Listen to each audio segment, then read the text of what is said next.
തൃശ്ശൂരേക്കാണ്. അവിടെ പേരാമംഗലത്ത് 3 പേർക്ക് കുത്തേറ്റു. വഴിയിൽ വാഹനം പാർക്ക് ചെയ്തതിനെ ചൊല്ലിയുള്ള തർക്കമാണ് കത്തിക്കുത്തിൽ കലാശിച്ചത്. പെരിങ്ങന്നൂർ സ്വദേശികളായ അഭിനന്ദ്, പിതാവ് ബിനേഷ്, അഭിജിത്ത് എന്നിവർക്കാണ് കുത്തേറ്റത്. കിഷോർ കൃഷ്ണ എന്നയാളാണ് കുത്തിപ്പരിക്കേൽപ്പിച്ചത്. നടരാജ് പരശുരാം വിവരങ്ങൾ നൽകും. നടരാജ്, 3 പേർക്കാണ് കുത്തേറ്റത്. എന്താണ് സംഭവിച്ചത്?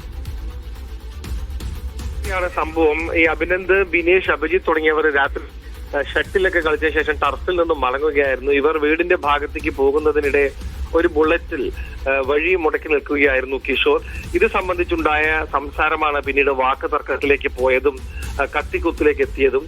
കിഷോറിന്റെ ഇരുചക്ര വാഹനത്തിൽ കത്തി ഉണ്ടായിരുന്നു എന്നാണ് പോലീസ് പറയുന്നത്. ഇതെടുത്ത ഉടൻ തന്നെ ഇവർ 3 പേരെയും ആക്രമിക്കുകയായിരുന്നു. ആക്രമിച്ച ശേഷം കിഷോർ ഉടൻ തന്നെ തന്റെ ഇരുചക്ര വാഹനത്തിൽ രക്ഷപ്പെട്ടു. അല്പസമയം ഇവരിൽ ഒരാൾ ബിനേഷ് ഇയാളെ പിന്തുടർന്നെങ്കിലും പിന്നീട് ഒരു കാറ് വന്ന് കിഷോറിനെ കൊണ്ടുപോവുകയായിരുന്നു എന്നാണ് ബിനേഷ് പോലീസിനോട് പറഞ്ഞിരിക്കുന്നത്.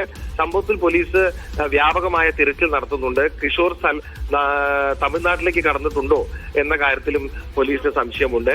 വാഹനം പാർക്ക് ചെയ്തത് സംബന്ധിച്ച സാധാരണ തർക്കമാണ് ഇത്തരത്തിലൊരു കത്തിക്കുത്തിലേക്ക് പോയത് എന്നുള്ളതാണ് പോലീസ് പറയുന്നത്.